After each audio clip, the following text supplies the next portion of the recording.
All right, welcome to TYT Interviews. We got a doozy for you today. It's a person that I recently saw, and she's phenomenal, but she also has a very interesting story to tell about one of the candidates in the presidential race today. Aida Rodriguez joins us. She has been in a number of movies. She was a model. She was one of the finalists in Last Comic Standing. Keenan Ivory Wayans recently called her a dose of truth serum.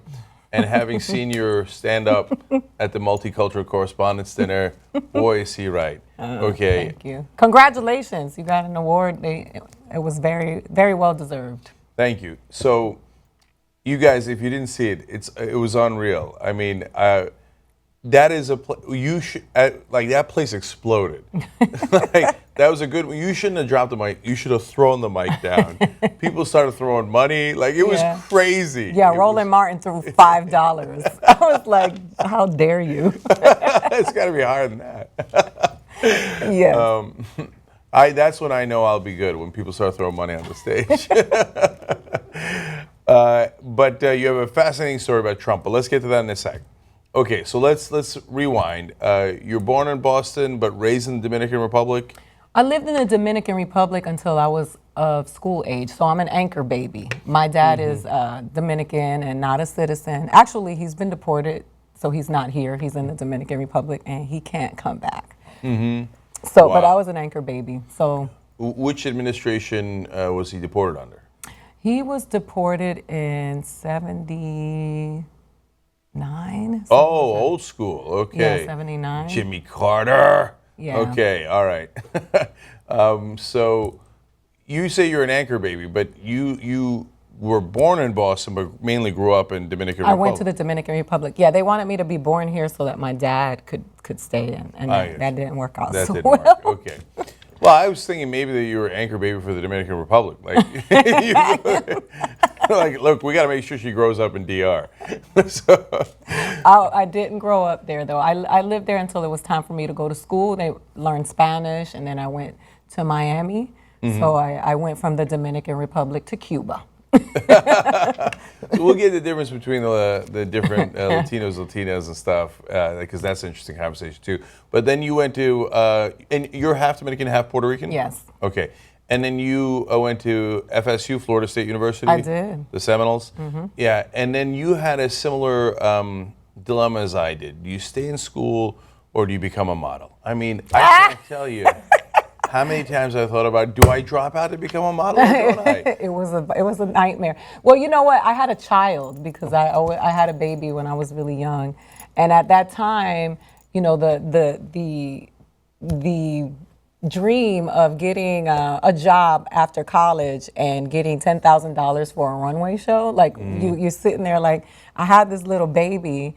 And I have to figure out what I'm going to do because my family was like, oh, now that you have a baby, you're a grown-up, even though my pelvic bones weren't fully developed. But I was on my own, so I had to make a decision. So I modeled while I was at school, and eventually I dropped out. I didn't graduate. You know, I have a lot of friends who didn't graduate and lie, and I don't care. I didn't graduate. I stopped giving Florida State money. So that's interesting because, you know, different immigrant communities have different perspectives on that. Yeah. So my dad, I mean, I don't want to say he'd put a gun to my head because we don't own a gun, but he'd have put something to my head if I was going to drop out, even if I had 17 kids, right? Like you graduate under any and all circumstances.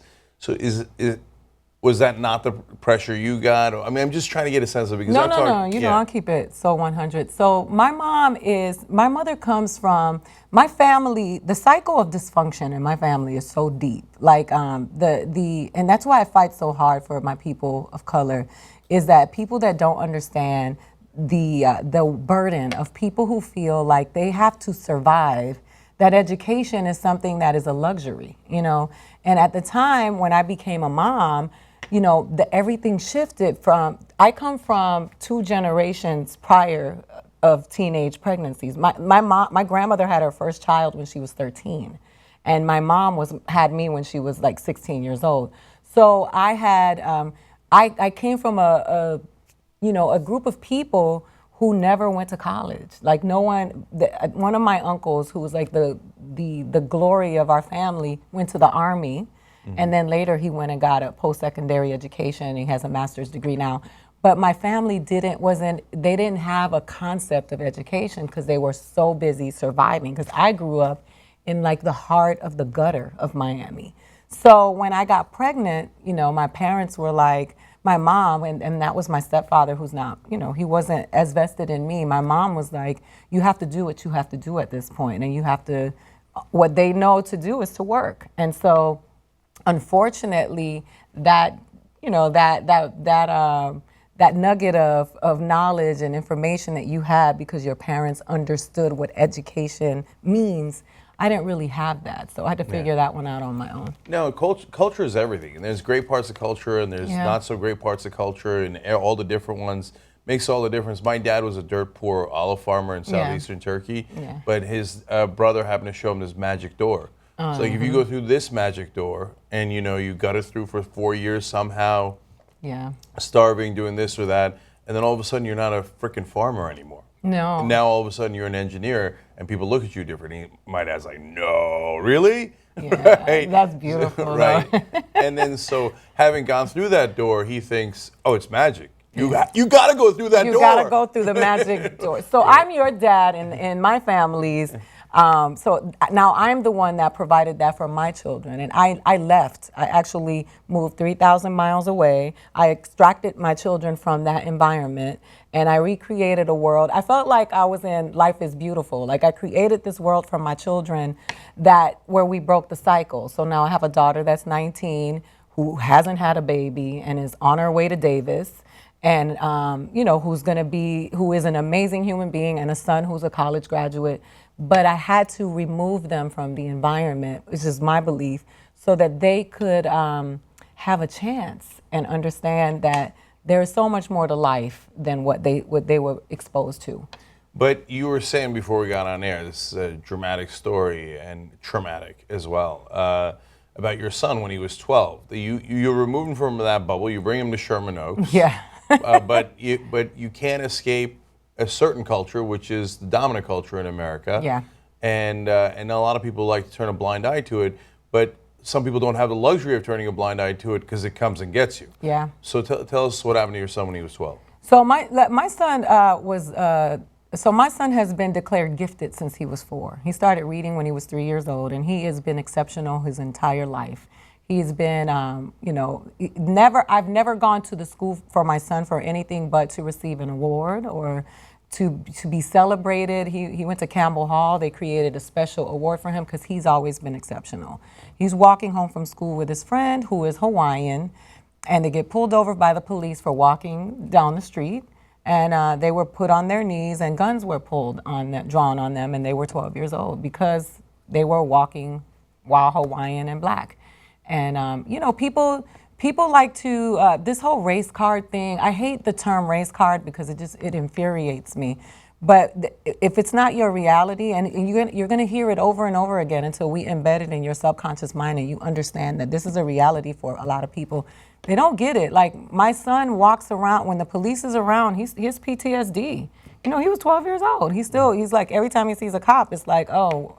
You know, because that's the reality. I got pulled over the other day for being in a white neighborhood. I know he pulled me over for that, and he was like, "Are you lost?" And I'm like, "No, are you?" Like, you know, I was going to see my accountant, and he wanted to know why I was there. And I was like, "I came to rob the Wells Fargo. Like, what do you think I'm doing here?" If you haven't had that experience, whether you're white or other race, for example, if you're in Beverly Hills and you're Middle Eastern, you won't have that experience because. Right. Beverly Hills has a lot of, if you guys don't know this, you don't live in LA, it just happens to have a lot of Persians that came over when the Shah was deposed, and they've got a lot of money, right? They call it the New Mesopotamia. That's right, and it's got a lot of Saudis, it's got a lot of Middle Eastern money because it's a rich area. Yeah. So they're not going to get pulled over and asked, "Are you lost?" Yeah.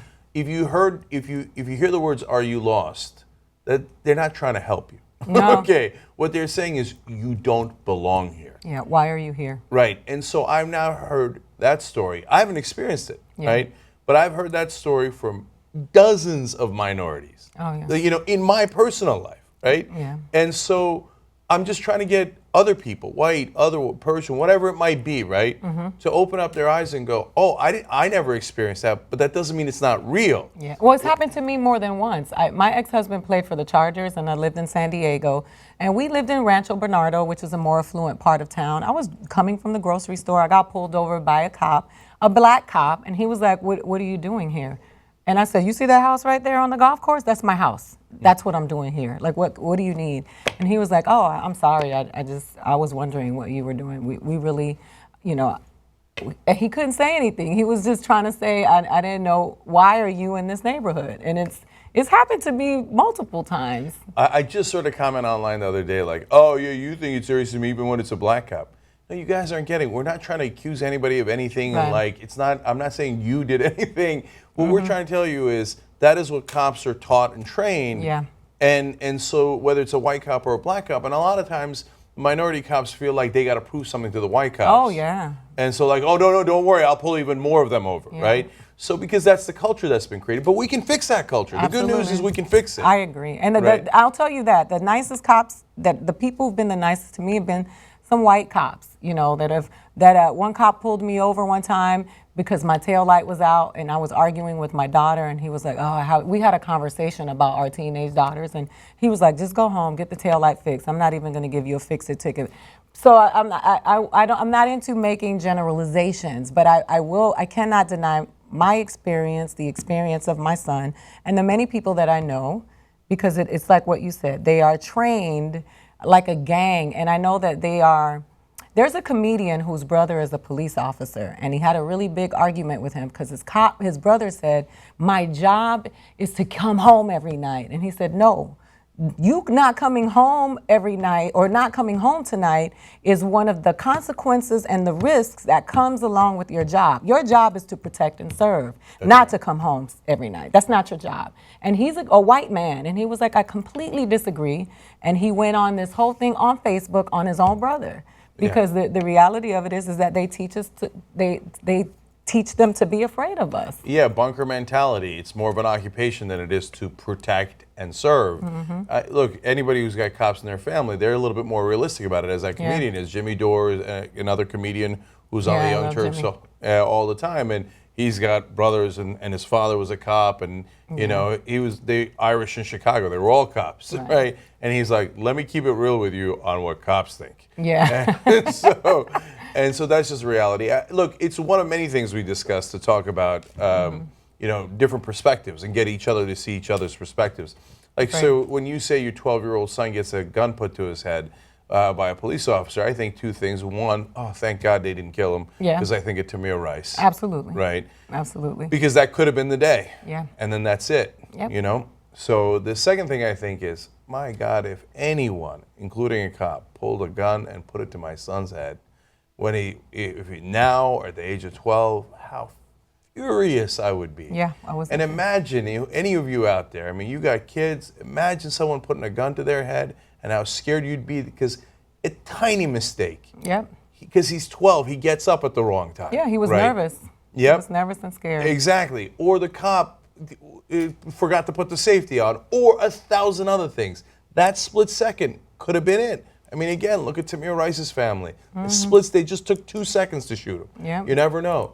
But so when you talk about white privilege, it's not like whites did anything wrong. Like, that's what people misunderstand. No. It's that you never had that gun to your head, so you don't know you had that privilege. How would you know? Yeah. That's why when Aida talks about it, I talk about it, Jesse Williams talks about it, whoever does, just please try to be open to it rather than, well, I didn't live it, so it must not be true. Yeah. And by the way, that's the hardest thing in the world. My 5-year-old son asked me the other day, "What, Dad, is Thor's hammer harder or Captain America's shield? What's the hardest thing in the world?"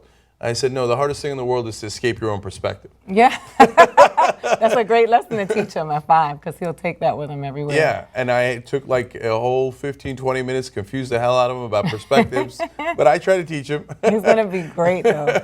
And so with what you're saying, I say, because I've been able to walk away from that experience or those experiences and not generalizing all police officers, and I give them all the benefit of the doubt, and I know that they go out and do jobs that other people won't do, and I don't hate all police officers. I expect the same courtesy from white people who think that all Puerto Ricans carry knives and that all Mexicans are illegal immigrants and that all black people are violent, that every black girl is Shakisha, that every black boy, you know what I mean? Like Sharkeisha. It's that is what we want in return. It's a courtesy. It's a human courtesy that we have to learn to extend to one another, because all black people aren't violent. All black boys aren't dangerous. They're not all coming for you to rape you or steal your purse. Look, the stereotypes drive me crazy. So let's talk one more second about that, because that's going to lead in perfectly to your Trump story. Oh, yeah. Right? So Mexicans, who are, in my experience, the hardest working people I see on a day-to-day basis in LA, are lazy. That's the stereotype. Yeah, right? So are Puerto Ricans. Yeah, how that stereotype came to be, I will never understand. I was driving down the highway the other day.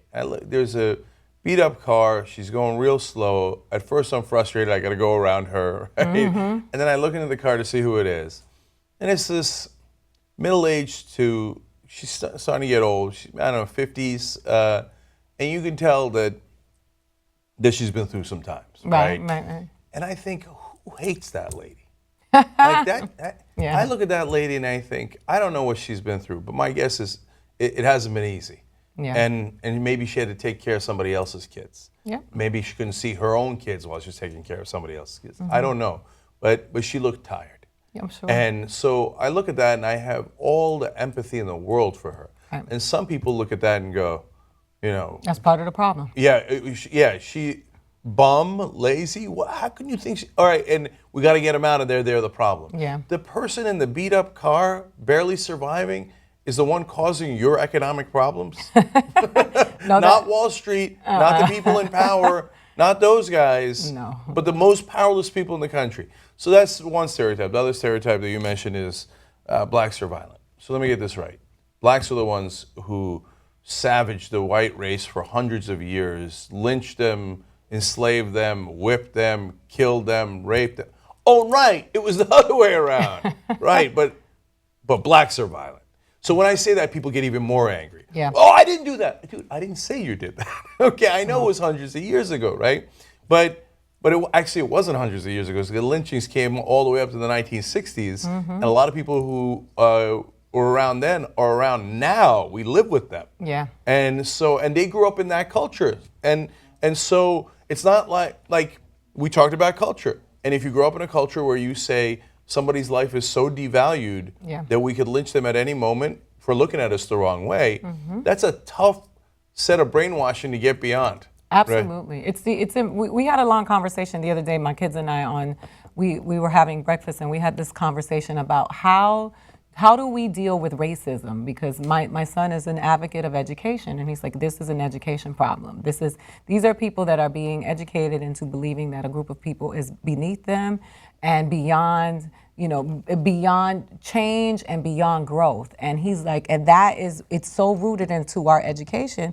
We're not taught our history. We're taught that we were slaves, but we weren't taught that we were kings and queens. And so it is embedded in our subconscious minds that we're less than. And so, as a comedian, people get really upset with me because they think I'm heavy-handed.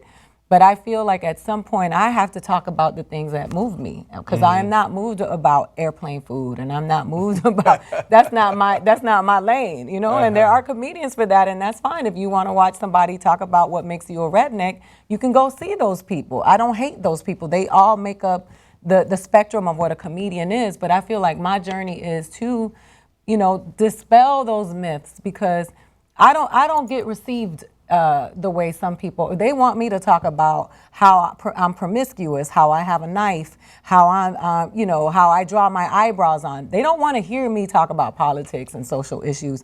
I'm not received like a lot of comedians are, because they feel like I'm heavy-handed and I'm hard. But I'm not going to change. Those are the things that I want to talk about, because I do believe that when I go out, I just came from Indiana. People leave my show and they're like, oh, I never thought about that. I didn't see that. Yep. And we have an opportunity to have a dialogue. I have a white lady that came to me at a show in Indiana who said, I never met a Hispanic before. She said, I grew up in a town with all white people. I never met a Hispanic before. And she said, and you are simply refreshing. And so we've stayed in touch. We've been talking. We're on Facebook. We talk. You guys are constantly going, hi, Hispanic. Yeah, I'm Hispanic. But I think that because I was open, you know, it created something lovely. And I think that that's the way you do it. Look, I can't get Norman Lear out of my head. So I interviewed Norman Lear. Oh, no, that's my boy. Yeah, he created, for those of you who don't remember, he created all the hit shows in the 1970s, stretching into the 1980s. At one point, he had 7 out of the top 10 shows on television, you know, All in the Family, and the list goes on, Good Times, etc. Yeah. And the reason I say that is because you can change the culture. Absolutely. And what you do does make a difference. You change the culture for that lady in that moment, and continuing on. Norman Lear put whites and blacks together on television for basically the first time, married for the first time, kissing for the first time, living next to one another, and successful for the Jeffersons, right? And he put it into people's heads that, hey, look, they're not so threatening. They're your neighbors. Right. Sometimes they're your wife, and sometimes they're your kids, and you know, and he changed the generation. Yeah, he did. And absolutely. So all of us can do that in our own small way, and it makes all the difference in the world. Okay, now this culture conversation brings us to Donald Trump. So we're talking to Aida Rodriguez. She's a comedian, actress, and producer. So you got some sort of notice that there was a job available from Donald Trump's camp. Yeah. Okay. It was on breakdown. So they were looking for a Latina who spoke correct English, non-accented, but that spoke correct English to play the part of a Trump supporter. And someone sent that to me. 2 people sent it. Someone sent it as a joke because they knew, and then someone actually sent it to me and asked me if I would be interested in coming in for the audition. And I just thought it was hilarious. So what was the part for? I think it was for an ad. They were very vague about it because they have to dispute that it comes from the camp. You know, if it gets exposed. But it was, you know, when he during the time when he said what he said about Mexicans, I guess he was looking for a Latina Stacey Dash. You know, he was looking for somebody to say, I love Donald Trump. You know, and that was kind of hard to find with people who are educated and have a who are not self-hating. You know, Aida, I wish you'd have gone in and been our spy. I know. Because I have it in front of me because you sent it to us. It says Donald Trump, executive assistant. Yeah, it was the role of his assistant. Yeah, and so is it an ad where you play a secretary and like he gets to have a brown face in there going, oh, look at this. Like without even necessarily saying anything, like sending the message, oh, I surround myself with minorities. I mean, I have to pay for it, obviously. Yeah. But that's my African American and that's my Latina. That's right. Yeah. He said my African American. And you know, when he said that's my African American to the one African American in his rally, I thought he meant like that's his friend. That's like, that's my boy, which would have been an even worse thing to say in his context. Yeah. But like, you know, you could say, that's my boy, that's my friend, right? No, it turns out he didn't know the guy at all. No, it wasn't. And the guy was like, I don't even support him. Yeah. But he found a black face in the crowd and he's like, that's my African American. Yeah. And that's what he's kind of doing here with this ad. That's right. Come play my secretary because I need a Latina to be my secretary. That's what executive assistant is. There's a different term for it. And so... But you know, why I wish you'd gone is that because maybe it wasn't an ad. Because remember, Donald Trump paid actors $50 a head. Oh, that's right. To appear at his first rally. At the rally. Now, later rallies, to the best of our knowledge, are real, and they have real supporters. They're all excited, etc. But in that first announcement that he made, where he famously disappeared in the escalator, like the worst choreographed announcement ever, right? All the people in the crowd, we later found out, were actors that were paid $50 to show up and pretend to like Donald Trump. Yeah. So who knows? Maybe they groom you for bigger roles. Like if you're enough of a sellout, then they put you on TV as a surrogate, right? So people always ask me, because I have a lot of Trump supporters that come to my shows, and I have to be sensitive to them as well, because I honestly don't believe that all Trump supporters are racist. No, I met a perfectly lovely flight attendant the other day. She's one of the nicest people I ever met. She's a Trump supporter. Yeah, I know. There's a bunch of people who feel left behind, and you know, like we get to this place where some liberals pander to minorities and the disenfranchised and the people who are poor, and then the conservatives demonize us. But they all give the problem a brown face. They all of them, the super racist liberals and the super racist conservatives, because liberal racists do exist. If you think you're going to save me, that is racist. That's not flattering.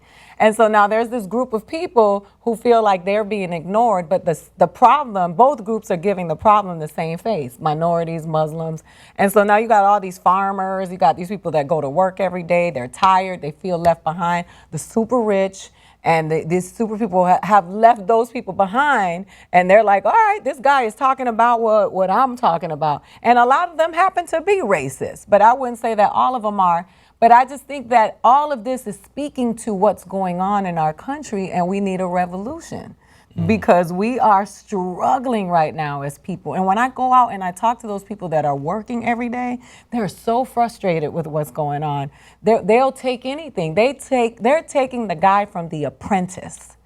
So, it's really, really like unbelievable right now. Ida, you're 100% right. I just did a story yesterday on the show about polling. He's 66% of the country, roughly 2/3 believe that he is, well, exactly 66% believe that he is too biased to be president against all these different groups.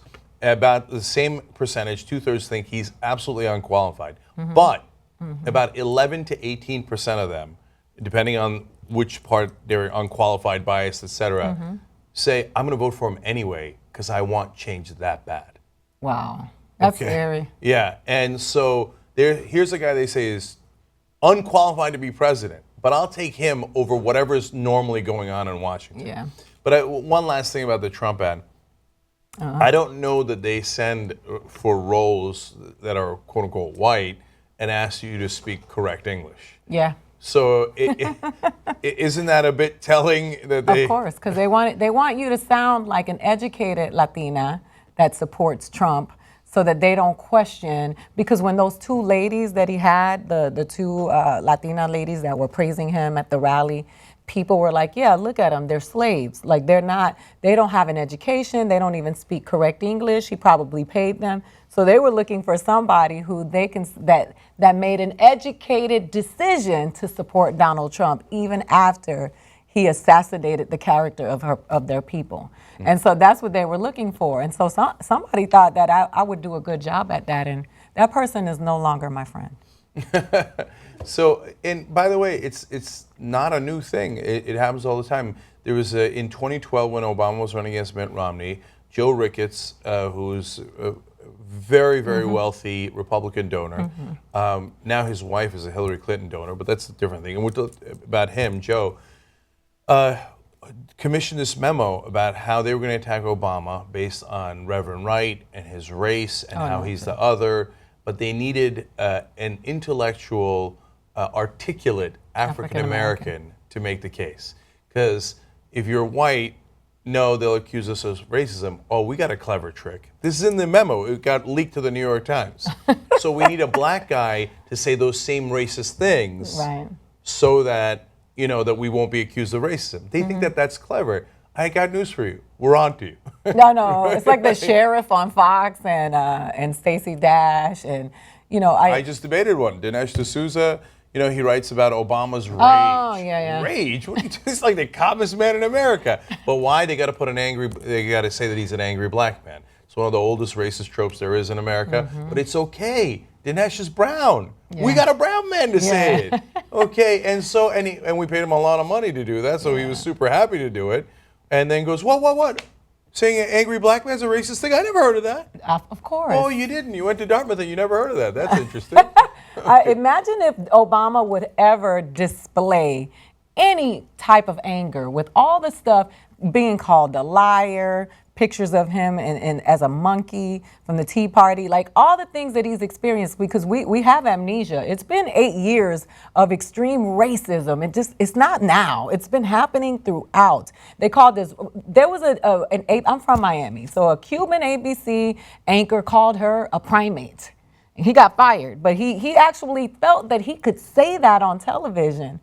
Imagine if somebody would have called Barbara Bush a Neanderthal, the descendant of a caveman. You know what I mean? What if somebody would say those things about they smell like dogs when they get wet? Imagine if they said that about the white people that have been in office. It's been unbelievable what Obama and Michelle have experienced, and still with calmness and class, those people have never reacted. They went to a funeral. Remember they said Michelle was angry at the funeral? She was at a funeral. Was she supposed to be happy? She was at a funeral. Yeah, they can't wait to use those stereotypes, right or wrong, because that's what's in their heads, and they can't get it out of their heads, and they want to share it with everybody. They want to scream it from the rooftops. We just did a clip yesterday on the show that JR produced, where they say, Democrats like to call names. So then JR put together a compilation of 2.5 minutes of Republicans calling President Obama and Michelle Obama names. Yeah. And so savage, animal, all the different things that black people have been called throughout American history. And for Michelle Obama, they had a black guy come on Fox News and act like a monkey, saying that's what Michelle Obama did. I'm like, it's horrible. Is there enough money in the world to be paid to do that for Fox News when they tell you to dance and you dance for them? Yeah, it's ridiculous. It's really revolting. It is ridiculous. You look at Stacey Dash. Like when you listen to her, she was on with Meredith Vieira. Was it Meredith Vieira shut her down? You listen to her speak, and you're like, the intellectual grade of that woman. Like when you listen to her, and I think Stacey Dash is a beautiful woman, and I enjoyed watching her on Clueless. But when I listened to her speak about politics and social, she didn't even know. She argued about us being paid equally, women. She's like, yes, women are paid equally. This is America. And Meredith was like, no, I don't get paid the same as my male. And she still argued it. But it's some people want to come up. Some people are trying to get paid. You know what I mean? It's not even about, like you say, some people are highly negotiable. So when it comes to people like you and me who are not negotiable, who really want to see change and harmony, we are seen as radical and militant because we want peace.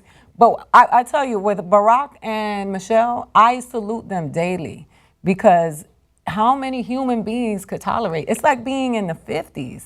They have had to swallow that because if at any moment they display any anger, any reaction, boom, there it is. Yeah, told you what they were looking for the whole long. But I'd go in a different direction if I was them, but it's easy for me to say, right? And that's why I wouldn't have been elected president. Yeah, but, but like it's once especially after you win your second election, so they're going to call you angry black man no matter what. Dinesh D'Souza was going to get paid to make that movie, even if you're the calmest man in America. And it appears you might literally be the calmest man in America. Yeah, he looks like it. Right. And they were going to call you Marxist and socialist and communist anyway. So you might as well have been progressive, and you might as well have been a little angry. Absolutely. Because we could have used a little bit of that passion. I agree. In those 8 years. And Muslim, as if Muslim is a bad thing. The negative connotation of Islam or of Muslims is like, deep down inside, he's hiding that he's a Muslim because he would deny his God if he really was. He would deny his faith and hide it because we're in the Holocaust. You know what I mean? Like, so what I don't understand is when he's going to spring that trap. I know. Barack Obama, if you're Muslim, you're running out of time. I know. Okay. You've had 7.5 years to spring this thing. Let's go. Right? Oh, my God. Like, he's going to leave office, and they're still going to be like, oh, yeah, he's up to something. When he was the most powerful man on earth, that would have been the time to execute the plan, right? When he had the nuclear football with him, when he had the largest military ever built at his disposal, that might have been the time to hatch his secret plan.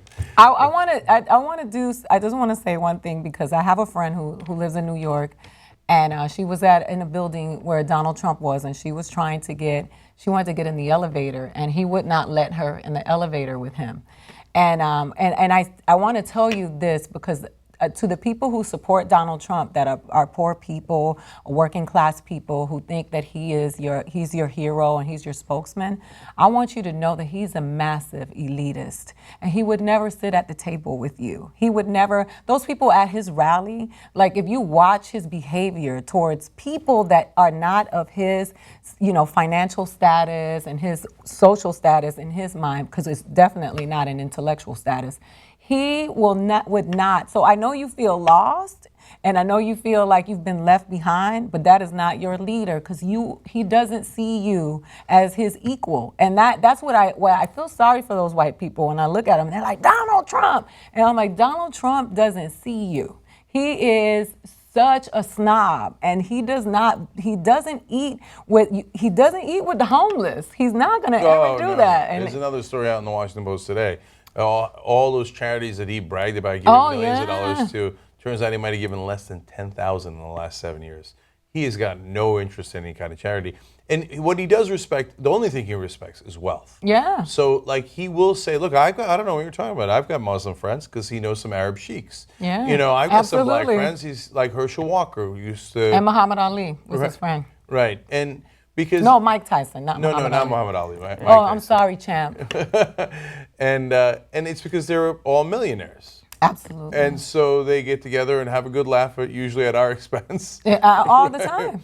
Yeah. All the time. So what did he do? They said he changed his position on the Muslim ban yesterday. He's always changing his position. You can't keep up with him, right? So probably somebody told him, Mike Tyson's Muslim. He's like, oh, really? Oh, well, but I don't get it. He was rich once. Right? Anyway, so tell us what you're up to these days. Like, how can people catch you? What are you doing? So I'm headed to Denver this weekend. I'll be headlining the Denver Improv. I do have security, so if you come there to start some stuff, just know that I don't come by myself. But because I do have crazies that show up at my show. But I'm working on developing my TV show right now, based on my comedy and based on my point of view. And I've aligned myself with some really, really great people who will want to see me to be able to tell the story that I want to tell. And I'm taping Shaquille O'Neal's All-Star Comedy Special for Showtime on July 22nd in Vegas. So if you're in Vegas, come to the show. And I'll be the first Latin person to ever tape that. So I'm excited about that. That's awesome. And then one more thing. So you were a model. How'd you get into comedy?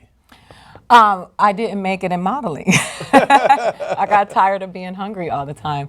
Actually, you were there that night. Jamie Foxx, I was on Jamie Foxx's Foxhole, and Chris Spencer, who was hosting that night, Chris Spencer and I did a roast for a friend of ours for a birthday party, and he said, you are a stand-up. He's like, you are naturally a stand-up.